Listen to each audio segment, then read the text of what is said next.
Hello, students. Today we will start with the series of chapter perception. So, what is perception? Perception क्या है?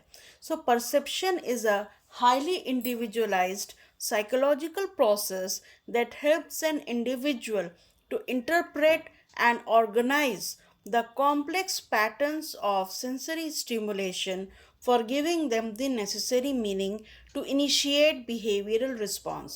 अब इसमें दो तीन जो डेफिनेशन में बातें हैं उसको याद रखने वाली बातें हैं। जैसे ये हाईली इंडिविजुअलाइज्ड साइकोलॉजिकल प्रोसेस है, मतलब ये पर्सन टू पर्सन डिपेंड करता है। कोई बंदा जो है, कोई इंसान जो है, कोई एक चीज़ को परसीव करता है तो कोई ज़रूरी नहीं है कि दूसरा भी वही चीज़ देखे। तो ये हाईली इंडिविजुअलाइज्ड साइकोलॉजिकल प्रोसेस है। ये पहली बात। ये क्या करता है? हेल्प करता है इंडिविजुअल को इंटरप्रेट करने में। क्या इंटरप्रेट करने में? और ऑर्गेनाइज करने में।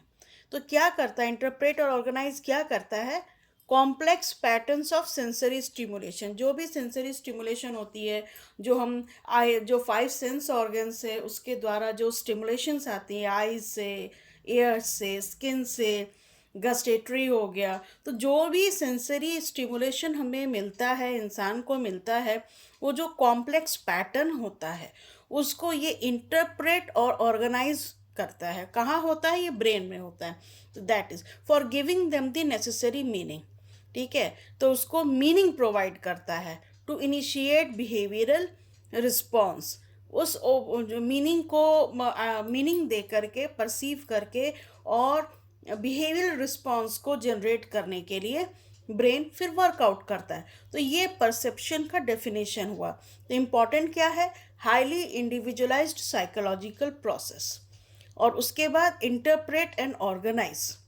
उसके बाद क्या ऑर्गेनाइज? Sensory stimulation.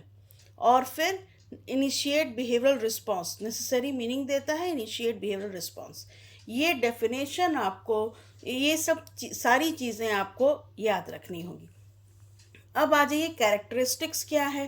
कैरेक्टरिस्टिक्स है कि ये बहुत एक्टिव होता है, तुरंत परसीव करते हैं कोई भी ऑब्जेक्ट। अगर ये मेरे पास पेन है, आप इसको पेन ही देखेंगे, क्योंकि आप इससे आप स्टूडेंट्स हैं, पढ़ते हैं, इसको लकड़ी नहीं देखेंगे। तो वैसे ही ये सेलेक्टिव भी होता है, सब्जेक्टिव होता है, मतलब इंडिविजुअल पे डिपेंड करता है, और सप्लीमेंटिव भी होता है। कैसे होता है हम देखेंगे। और ऑर्गेनाइज्ड प्रोसेस होता है, बहुत ही ऑर्गेनाइज्ड प्रोसेस होता है।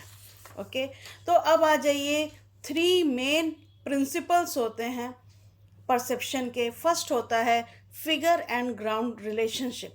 सभी ने एग्जाम्पल में देखा होगा, मेरी ड्राइंग अच्छी नहीं है लेकिन आप सभी बुक में पढ़ते होंगे याद रखने के लिए, क्योंकि ये नोट्स हैं रिवीजन के लिए। तो इसमें आपने रोविन वास का एग्जाम्पल देखा होगा, फिगर एंड ग्राउंड।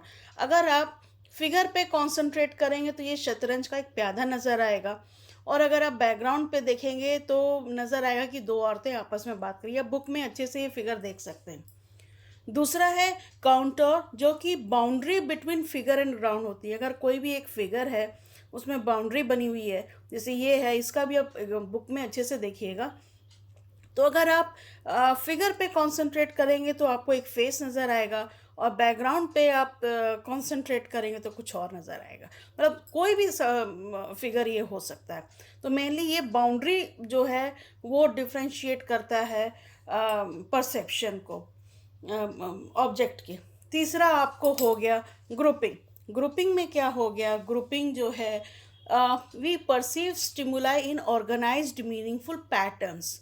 अब ये पैटर्न्स क्या क्या होते हैं उसको हम देखते हैं। सबसे पहले हम देखते हैं प्रॉक्सिमिटी। प्रॉक्सिमिटी क्या है? जैसे यहाँ पे आप देख रहे हैं लाइनें बनी हुई हैं, पहले दो दो दो दो, फिर एक दो एक दो। तो हम ये देखते हैं कि जो लाइनें क्लोज हैं उसको हम एक ग्रुप के फॉर्म में देखते हैं। ओके, और जो सिंगल हैं, दूर है, उसको हम अलग देखते हैं। तो close together in time and space, उसको हम एक ग्रुप में देख रहे हैं। ऐसी लाइनें नहीं, कोई भी चीज़ें हो सकती है। तो ये ग्रुपिंग हमारी प्रॉक्सिमिटी प्रिंसिपल है। ओके, दूसरी आप आ जाइए क्लोजर। जैसे कि अगर हम ये फिगर देखें तो हमें ये स्क्वायर और ये एम दिखेगा, हालांकि ये है नहीं, ये लाइनें बीच में खुली हुई। तो पार्शियली क्लोज्ड रहें तो हम उसको परसीव करते हैं एज वन फिगर। तीसरा हो गया सिमिलैरिटी। अगर हम इस फिगर को देखेंगे तो हम देखेंगे ये एक लाइन में क्रॉस है, एक लाइन में सर्किल है, ये लाइन में क्रॉस है। इसमें है कि हॉरिजेंटली ये लाइन में क्रॉस है, तो हम देख रहे हैं एक साथ हॉरिजेंटल या वर्टिकल सिमिलर अगर फिगर्स हैं तो उनको हम एक इसमें देखते हैं, ग्रुप में देखते हैं। उसके बाद आ जाइए कॉन्टिन्यूएशन। कॉन्टिन्यूएशन है जैसे कि ये एक लाइन है, अप्स एंड डाउन्स इसमें है, तो ये हम इसको परसीव करेंगे, हालांकि ये है नहीं, इधर कंटिन्यूएशन नहीं है, लेकिन हम इसको परसीव कर रहे हैं कि कंटिन्यूएशन में लाइन। दूसरा है गुड फिगर और सिमेट्री। अब जैसे यहाँ पर देखिए ये उल्टा सीधा लगा हुआ है, जैसे यहाँ पे दो क्रॉस है, बीच में दो ये है, कुछ बन नहीं रहा है। लेकिन अगर हम देखें कि अगर कुछ सिमेट्री है या गुड फिगर है तो इसको हम जल्दी परसीव करते हैं, हमारा ब्रेन जो है वो जल्दी परसीव करता है। तो ये हाईली इंडिविजुअलाइज्ड साइकोलॉजिकल प्रोसेस है। जो आसमान में तारे वगैरह जो हम लोग परसीव करते हैं डिटेल में, उसके बारे में हम देखेंगे बाद में, जो कॉन्स्टिलेशंस वगैरह है वो यही गुड फिगर पे ही होते हैं। तो परसेप्शन जो हमने देखा ये ग्रुपिंग है। तो मेनली 3 मेन प्रिंसिपल्स इसमें आते हैं, फिगर, ग्राउंड, काउंटर और ग्रुपिंग। तो ग्रुपिंग में हम देखा तो मेनली जो है इसमें परसेप्शन का डेफिनेशन जो है इसी में पूरा छिपा हुआ है कि ये हाईली इंडिविजुअलाइज्ड साइकोलॉजिकल प्रोसेस है, और ये इंडिविजुअल जो है इसको इंटरप्रेट एंड ऑर्गेनाइज करता है। क्या ऑर्गेनाइज करता है? सेंसरी स्टिमुलेशन को ऑर्गेनाइज करता है, और उसको नेसेसरी मीनिंग दी जाती है ब्रेन के द्वारा, और जिसके बाद हम बिहेवियरल रिस्पॉन्स को इनिशिएट कर पाते हैं। आगे फिर देखते हैं। Thank you.